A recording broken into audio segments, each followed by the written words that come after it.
Assalamualaikum warahmatullahi wabarakatuh. Ketemu lagi di channel Ridho Adi, channel yang membahas review buku. Kali ini saya akan mereview sebuah buku yang berjudul Hidup Sehat ala Rasulullah, karya Ustadz Zaidul Akbar. Jadi Ustadz Zaidul Akbar ini sudah cukup ngetop ya dalam hal ceramah kesehatan. Dan dalam waktu dekat beliau ini akan merilis sebuah buku yang berjudul Jurus Sehat Rasulullah, yang saat ini mungkin sudah dibuka pre-ordernya. Nah, saya beruntung waktu itu di Big Bad Wolf Surabaya tahun lalu, saya mendapatkan bukunya Zaidul Akbar yang berjudul Hidup Sehat ala Rasulullah, yang harganya waktu itu hanya 16.000 ya, karena ini karya penerbit Mizan yang waktu itu diobral di Big Bad Wolf. Isinya menurut saya worth it banget.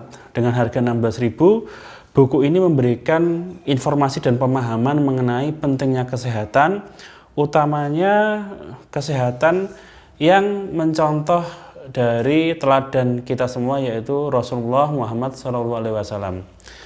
Nah, di buku yang tipis ini hanya ada sekitar 184 halaman. Tapi justru dengan ukuran yang tipis dan kemudian dimensi yang kecil, buku ini relatif nyaman untuk dibaca dan dibawa kemana-mana. Saya sendiri juga termasuk salah satu yang menyukai buku tipis. Nah, di buku ini awalnya Ustadz Zaidul Akbar membahas mengenai gaya hidup yang membuat manusia itu karatan. Ya, jadi gaya hidup yang bersifat instan, makanan-makanan yang banyak mengandung kimia, kemudian zat pengawet, itu juga membuat tubuh kita cepat berkarat atau cepat aus istilahnya. Kemudian Ustadz Zaidul juga menganalogikan dengan mobil ya. Seandainya kita ini beli mobil yang bagus, katakanlah mobil yang paling bagus apa? Mobil yang paling bagus Ferrari katakanlah. Tentunya kita nggak akan mengisi dengan bahan bakar yang biasa seperti premium ataupun pertalite. Tentunya akan mengisi bahan bakar mungkin yang paling tinggi, mungkin di atas Pertamax turbo kali ya. Nah, sayangnya manusia mungkin kurang menyadari bahwa tubuhnya ini lebih berharga daripada mobil yang paling mahal sekalipun. Dan dalam prosesnya kita mengisi bahan bakar ke dalam tubuh kita, itu seringkali kita kurang memperhatikan apakah yang kita konsumsi ini sekelas dengan premium, Pertamax plus, atau mungkin oplosan, atau mungkin minyak tanah barangkali ya. Nah, itu yang mungkin kurang disadari bahwa pentingnya memberikan bahan bakar bagi tubuh kita. Kemudian Ustadz Zaidul Akbar di bab 3 juga mulai menyentuh ke hidup sehat ala Rasulullah. Jadi, mengapa kok Rasulullah ini dijadikan rujukan mengenai gaya hidup sehat? Karena Ustadz Zaidul Akbar ini mencoba meneliti tokoh-tokoh sehat versi WHO yang sudah pernah dirilis. Itu dia belum menemukan perincian atau biografi yang lengkap mengenai contoh-contoh menjaga kesehatan ala mereka. Nah, sedangkan dalam kehidupan Rasulullah ini semua aspek kehidupannya itu tercatat dalam sunnah dan hadis. Ya, tentunya beberapa di antaranya itu mengandung unsur kesehatan. Ya, misalnya di sini Ustadz Zaidul Akbar mencontohkan bahwa zaman dulu Rasulullah itu melarang untuk meniup makanan yang panas atau bernafas mengembuskan karbon dioksida di dalam minuman. Jadi misalnya saat minum ini nggak boleh sekali teguk dihabisin, tapi pelan-pelan.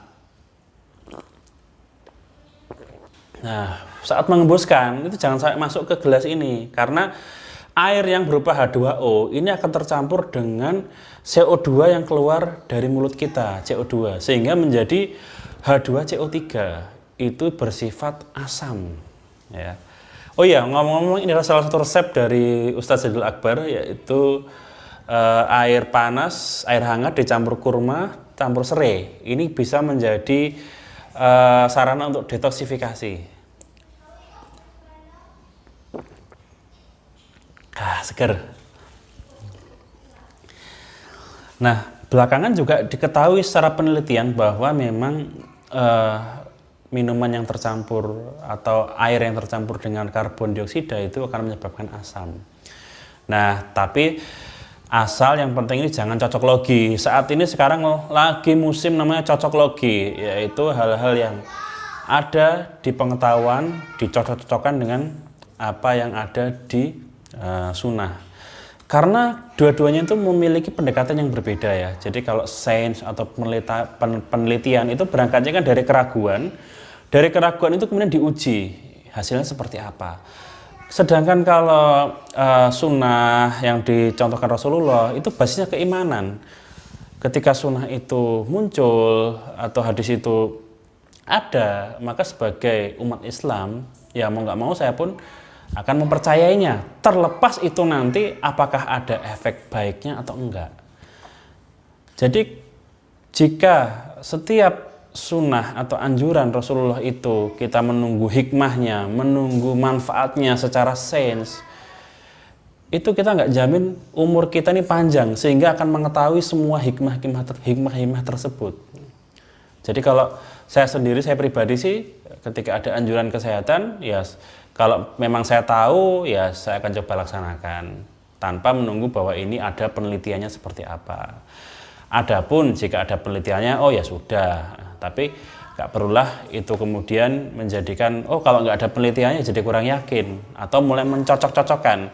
Sehingga seolah-olah sunnah itu tanpa adanya penelitian itu menjadi kurang pede. Atau menjadi merasa kerdil gitu loh jika tidak ada penelitiannya.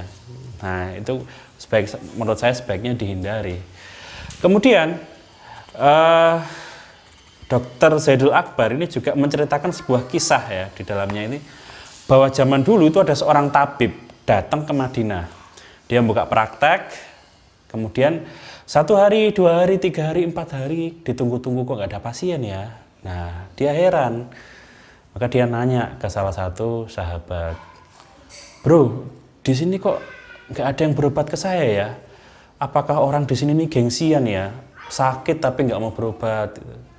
Terus katanya salah seorang sahabat, mungkin bilangnya gini, wah di sini nggak ada yang sakit bro, karena di sini ini semuanya sehat-sehat.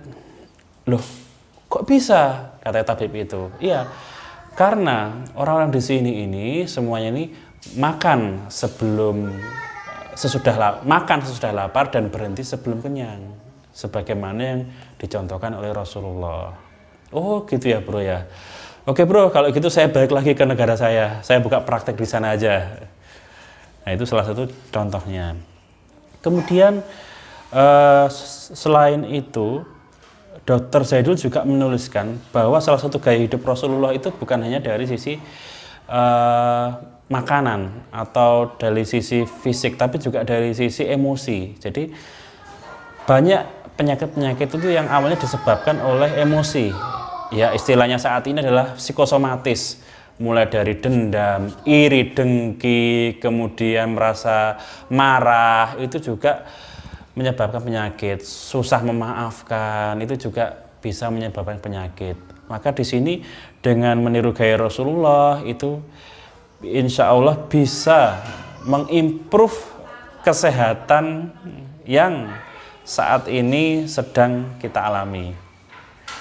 Nah, kemudian juga di sini juga Dr. Zaidul juga mengutip dari Profesor Kazuo Murakami ya, seorang ahli DNA dari Jepang.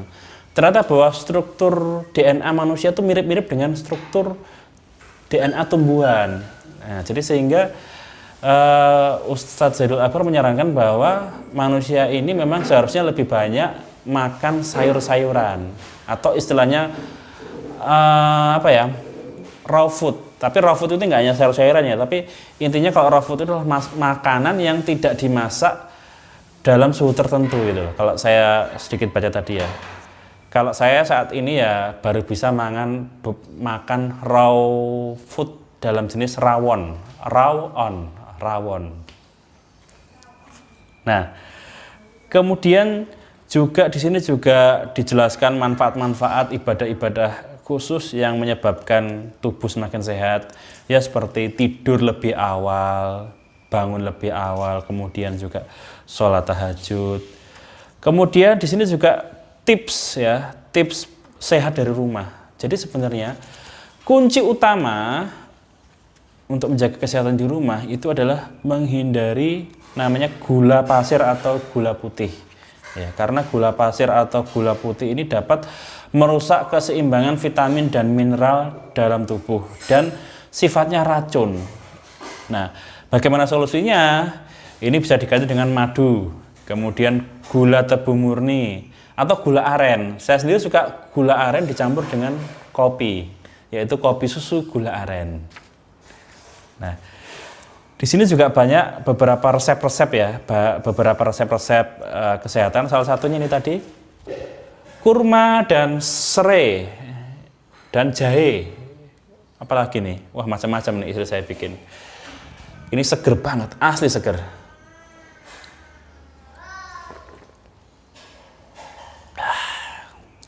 Oke teman-teman, kayaknya cukup sampai sini ya reviewnya ya. Ini bisa dibeli di Mizan, di toko buku Mizan atau di penerbit Mizan.